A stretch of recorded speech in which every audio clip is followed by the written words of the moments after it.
Hey guys, I said it before in my Hansel and Gretel review, and it bears repeating now. Tim Burton is my favorite director. I grew up studying the man's movies and art long before I even knew that you could study movies and art. And you can't really talk about the movies of Tim Burton without also talking about the music of Danny Elfman. Burton's strange visuals, Elfman's hypnotic scores, it all just drew me into the strange little worlds that they created, and I wanted to learn more about it, and eventually do it myself. I'd like to show my gratitude for the influence that Burton has had on my life by reviewing the first movie of his that I ever saw, but because I can't remember which one of these two it was, hey, we're gonna look at them both. Pee-wee's Big Adventure and The Nightmare Before Christmas. Let's start things off by looking at Pee-wee. I was constantly watching Pee-wee's Playhouse as a kid, and while I can't remember when I first saw Pee-wee's Big Adventure, it stands to reason I was probably watching this movie all the time as well. Tim Burton landed it as his first theatrical feature after Pee-wee creator Paul Rubens saw his short Frankenweenie, and decided that only he could direct it. Just in case anyone from Hollywood is wondering, I've made a short film or two. Just saying. Anyway, after we peer into the wonderful, whimsical, childlike insanity of Pee-wee's world, we get to meet the absolute favorite of his toys, the most amazing bicycle ever conceived by humankind.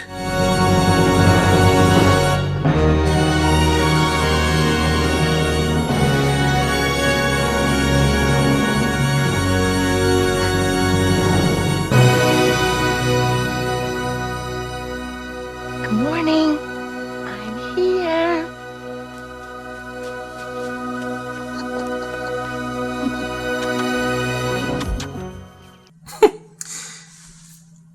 After Batman, Tim Burton was approached to do a Superman reboot, which sadly never came to be. I don't know how Burton would have handled the character, but looking at this scene, I could easily imagine Danny Elfman doing the character justice.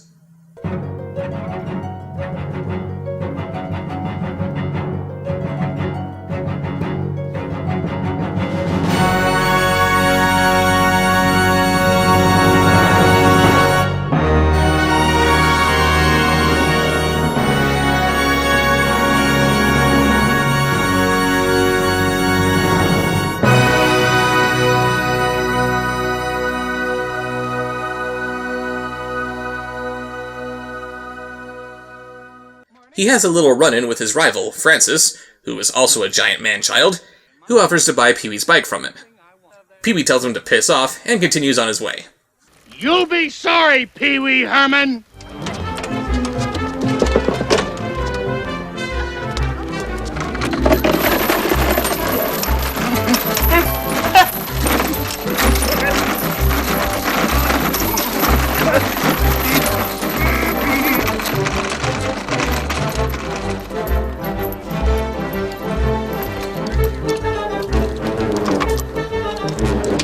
After running a few errands, Pee-wee goes back to find that his bike has been stolen!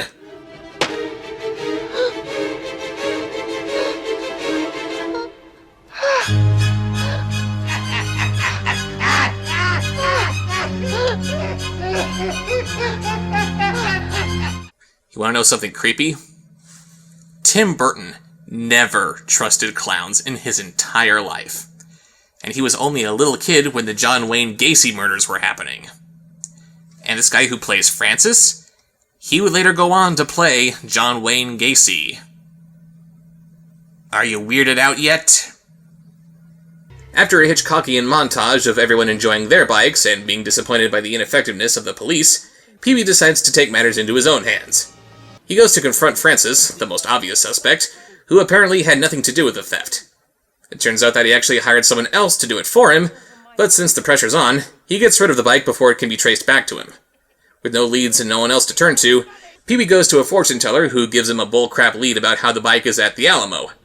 Thus, Pee-wee embarks on a cross-country adventure to get it back. What's interesting is that when Paul Rubens first drafted the movie, it more resembled his favorite movie, Pollyanna, wherein Pee-wee visits a small town and ends up touching the lives of many of its citizens. While the plot has changed dramatically before shooting began, you can still see those initial elements playing out. Peewee meets a lot of people on his quest to get his bike back, and he ends up enriching their lives.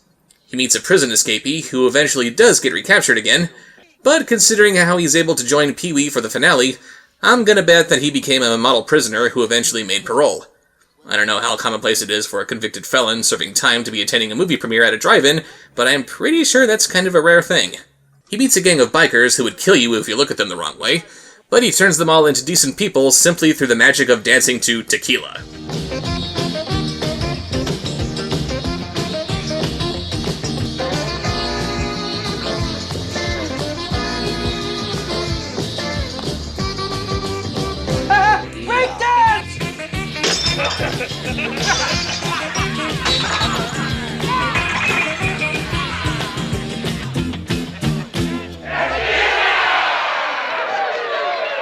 I say you let me have him first. And yes, that is Cassandra Elvira Peterson playing the main biker chick.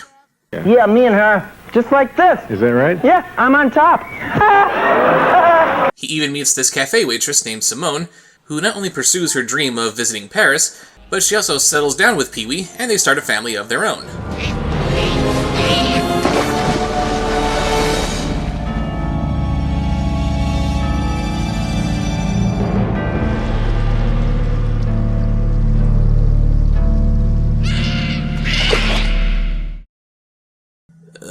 Yeah. So anyway, after the search falls flat upon learning that his bike is not at the Alamo, he eventually finds it at Warner Brothers Studios to be used as a prop in one of their upcoming movies. We get a big, silly chase scene through the backlot and various studios after Peewee gets it back, but he's eventually caught and brought before the head of the studio, who wants to turn Peewee's story into a movie. If it seems like I'm just skimming through this review, it's only because I don't want to give away everything. I think this movie's hilarious, and I recommend that you see it for yourself, but I just don't know how to go into more detail without spoiling the bulk of the movie's jokes. However, one thing I can talk about is Large Marge. Everyone who has seen this movie as a kid was probably scared shitless after seeing the infamous Large Marge scene. Peewee hitches a ride on a big rig, when this pops right the hell out of nowhere. Some night, huh? On this very night, 10 years ago, along this same stretch of road, in a dense fog, just like this, I saw the worst accident I ever seen.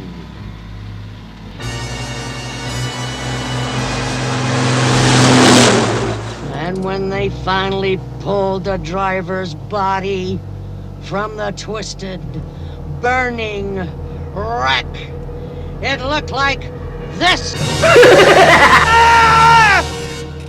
I don't know what's wrong with me, but I always just found that hilarious. No, what I found scary was this little dream sequence that Peewee has. After he gets into a motorcycle accident and is taken to the hospital, he dreams that his bike was involved in a similar accident, and it gets taken to Tim Burton's sketchbook to get fixed up. Again, according to Burton, there is no greater evil than that of the clowns. But in the midst of all this madness, there's a perfectly normal doctor trying to nurse the sick bike back to health. Give it to me straight, Doc. Is he gonna be okay? Will he pull through?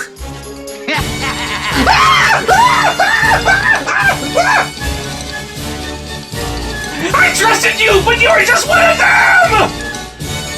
No, I'm not kidding! This freaks me out way more than Large Marge ever did.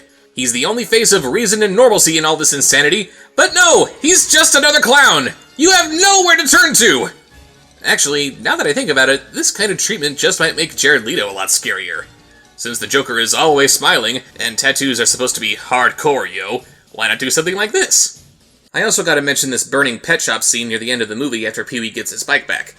It was decided pretty late in the game that the movie needed something to redeem Peewee as a good character, since the last thing we want our hero to do is to go out as a thief. As such, they threw in this little scene so that Peewee could put his own agenda on hold to do something more heroic, giving us one of the more memorable moments from the movie. It's all the more memorable since Paul Reubens is absolutely terrified of snakes, and he was assured over and over and over again that he wouldn't have to handle any snakes as he was saving the pets from their fiery doom. Then came the day they would actually shoot the scene. Burton went over to Reubens and he just very gravely said that there was no way that they could shoot this scene with fake snakes. But because Reubens recognized Tim for the great director that he is, he just went for it.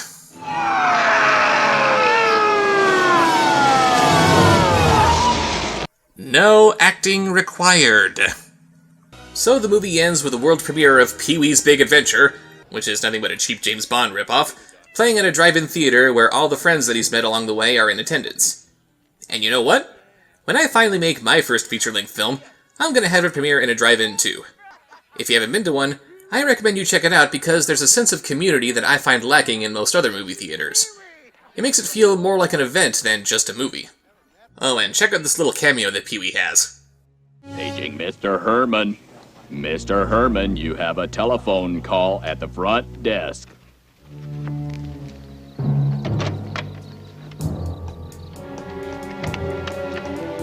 Yes. Uh-huh. Yes, I understand. That was the president again. I've got to steal back the X-1 before the Soviets find the secret compartment containing the microfilm. The future of the free world is riding on this one. I'm going with you. No, Daddy, it's too dangerous. I invented the X1, PW. I'm going with you. All right, let's go. You are such a pushover. I know you are. But what am I?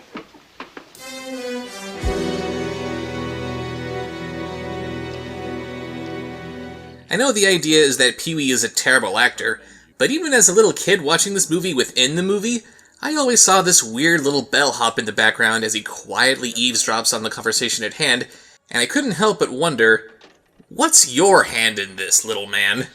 What have you done with the X1? Who did you pass the microfilm to? God damn it! Come on, Dottie. Let's go. Let's go. Don't you want to see the rest of the movie? I don't have to see it, Dottie. I lived it. So wait, you made out with Morgan Fairchild? Don't ask questions you don't want answered, Dottie! Ha! Ha! And now let's talk about The Nightmare Before Christmas. Dear sweet God, do I love this movie! As I said, I might have seen Peewee for years. I can't really remember, since I was only a little kid. Give me a break. But it was this movie that introduced me to Tim Burton himself. Walt Disney Pictures is joining forces with Tim Burton, the creative genius behind Batman, Beetlejuice, and Edward Scissorhands. He made Batman, huh? I like that movie, but Beetlejuice and Edward Scissorhands? I never heard of them. I should check those out. Oh my god, I love these movies! I'm gonna dress up like Edward Scissorhands for Halloween! Oh yeah. The Nightmare Before Christmas is one of my favorite movies of all time, simply because it ended up introducing me to so many other films. Before we talk about the movie itself, I gotta share this fun bit of trivia with you. The idea for Halloween taking over Christmas was first conceived by Burton when he was working as an animator for Disney 10 years prior. Although he had achieved great critical success with the aforementioned Beetlejuice, Batman, and Edward Scissorhands, Disney was still nervous about letting him direct another movie with them after his previous directorial efforts didn't do so well at the time. Lest we forget, Tim Burton made this little bit of nightmare fuel for Disney. Just start with an eeny-weeny little bite. Well, maybe just a taste. That's it. So while they did greenlight his little project, they decided to put it under the Touchstone Pictures label so it couldn't be linked directly to Disney in case it flopped. What's hilarious about it is that it became such a huge success in the years that followed, every DVD and Blu-ray release of the movie now has the Walt Disney Pictures logo preceding it instead of the Touchstone logo. Oh no, it's always been a Disney movie! A Disney movie that we're very proud of! Since Burton was too busy directing Batman Returns at the time, he simply stayed on the film as the producer and gave the reins over to stop-motion director Henry Selick. But Burton was still pretty involved in every aspect of the creative process, and he was directing the director at more or less every turn, so Burton is only not the director in a technical sense. Which is why we still put all the blame on Michael Bay for ruining the Teenage Mutant Ninja Turtles. Sure, he may not have been the director, but as the guy who's directing the director at every step of the way, yeah, it's his fault. Anyway, on to the movie itself. Our movie begins with Jack Skellington, the Pumpkin King, leading the citizens of Halloween Town and putting on their most horrible Halloween yet. But it turns out that Jack is actually bored with doing the same thing over and over and over again, which he tells us through song. Oh, somewhere deep inside of these bones, an emptiness began to grow. There's something out there far from my home, a longing that I've never known. And yes, that's Danny Elfman himself providing the singing voice of Jack. He had sung for every character in the movie as he was working on the demos with no intention of ever actually doing it, but Burton decided that there was really nobody who could sing for Jack better. He sleepwalks into a forgotten patch of woods that leads him into Christmastown, which he of course loves, even if he can't articulate why exactly, and he's so excited about it that he just can't think of anything else. Talk about having an addictive personality. If you'll excuse me, I'm gonna go play with some Legos that I wouldn't have if not for the Lego Movie. While he's excited by Christmas, he doesn't exactly understand it, and he figures that the best way to get a grasp on it is to just go all out and do it himself. He gets everyone in town to jump onto the Christmas train, but this Frankenstein monster ragdoll thing, Sally, isn't feeling the Christmas cheer. Thanks to a little premonition that comes out of nowhere and is never explained, she's afraid of Jack's Christmas experiment going horribly wrong. Jack, however, is too excited to listen to reason, and he goes along with his plan of giving Christmas his own way. Of course, he has no idea that his own way of giving Christmas is absolutely horrible, so instead of giving happiness and joy like Santa Claus is supposed to, he's giving terror and nightmares everywhere he goes.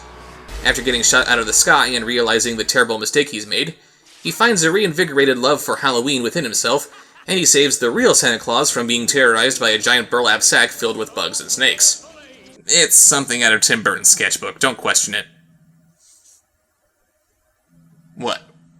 So Santa is rescued, he brings to the world the Christmas cheer it's supposed to get, and he gives Jack one final Christmas gift. A Halloween town full of Christmas snow. Again, I apologize if this review seems a little abridged, but it's hard for me to be more eloquent than simply saying, watch this movie right now if you haven't already! The animation is absolutely stunning, and it brings this completely unbelievable world into reality that might have been lost had it been done in live action or traditional cell animation. I find myself noticing some holes here and there that I wouldn't have thought about when I was a little kid, but the movie is just so immersive that you don't really question anything. You just believe everything you see, despite how unbelievable a lot of it is. The music is also a major driving force in telling the story. Tim Burton and Danny Elfman actually had the songs written to tell the story long before the script was finalized. Combine these elements with a childlike whimsy and dark, twisted sense of humor that only Burton could provide, and you have a timeless holiday classic that will be enjoyed for generations to come. I have had a lot of people influence my life, but none quite so palpable as the combined efforts of Tim Burton and Danny Elfman.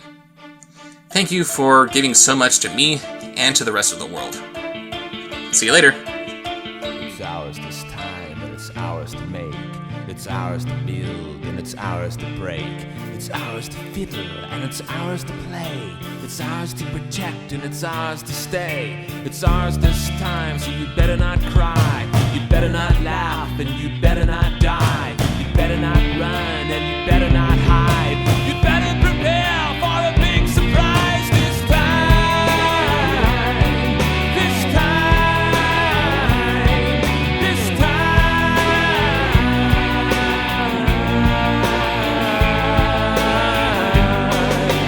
Everybody scream and everybody shout. Gonna get dressed and we're gonna get out. We're making Christmas. When the clock strikes 12 and our time is up, we'll all take a drink from an empty cup. We're making Christmas. Yeah, this time. This time. This time.